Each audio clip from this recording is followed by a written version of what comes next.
Shankar direct பண்ண game changer படத்துக்கு தான் லாஸ்ட் வீக் போயிருந்தேன். சின்ன வயசுல எனக்கு பிடிச்ச டைரக்டர் யாருன்னு கேட்டா சங்கர் தான் சொல்லுவேன். அவ்வளவு சூப்பர் பிலிம்ஸ் எல்லாம் பண்ணிருக்காரு. பட் அவரோட லாஸ்ட் பிலிம் இந்தியன் 2 ட்ரெய்லர்ல இருந்தே ஷாக்கிங் வைப்ஸ் தான். அவ்வளவு பேடா இருந்தது அண்ட் படமும் ரொம்ப டிசப்பாயிண்டிங்கா இருந்தது. அண்ட் இன்னொரு விஷயம், இந்த கேம் சேஞ்சர் படமும் இந்தியன் 2 படத்தையும் ஒரே டைம்ல தான் மாறி மாறி ஷூட் பண்ணிருக்காங்க.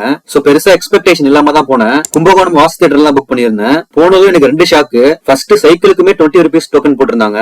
செகண்ட் 500 ml சின்ன வாட்டர் பாட்டில 30 rupees இருந்தது. Almost double triple the price. இது நார்மலா இல்ல எனக்கு தான் ஜாஸ்தியா தெரியுதான்னு தெரியல. அண்ட் படத்துக்கு கிரௌடும் சுமாரா இருந்தது. அட்லாஸ்ட் படமும் பார்த்து முடிச்சேன். எனக்கு படம் ரொம்ப ஆவரேஜா தான் இருந்தது. பிளாஷ்பேக்ல வந்த ராம் சரண் கேரக்டர் நல்லா ரிலேட்டபிளா இருந்தது. அவருக்கு ஒரு மெடிக்கல் கண்டிஷன் இருக்கும், அதை ஓவர் கம் பண்ற மாதிரி சீன்ஸ் எல்லாம் நல்லா வச்சிருந்தாங்க. அண்ட் சாங்ஸ் எல்லாம் விஷுவலி பார்க்க கிராண்டா இருந்தது. பட் படம் டெம்ப்ளேட்டடா ரொம்ப லாஜிக்கே இல்லாம இருந்தது. லைக் ஒரு மாலுக்கு போயிட்டு 30 செகண்ட்ஸ்ல கவர்மெண்டே பாம் வச்சு இடிக்கிற மாதிரி, ஒரே டயலாக்ல மக்களை திருத்துற மாதிரி, பப்ளிக் எல்லாம் பாக்குற மாதிரி, வில்லன்ஸ் கூட ஓட்டிங் நடக்கிறப்ப சண்டை போடுற மாதிரி சீன்ஸ் எல்லாம், இப்படி ஓவரால் படமே எனக்கு ரொம்ப அவுடேட்டடா இருந்தது. So that's it. நீங்க யாரா இந்த படம் பார்த்திருந்தீங்கன்னா உங்களோட ஒப்பீனியனை கமெண்ட்ல சொல்லுங்க.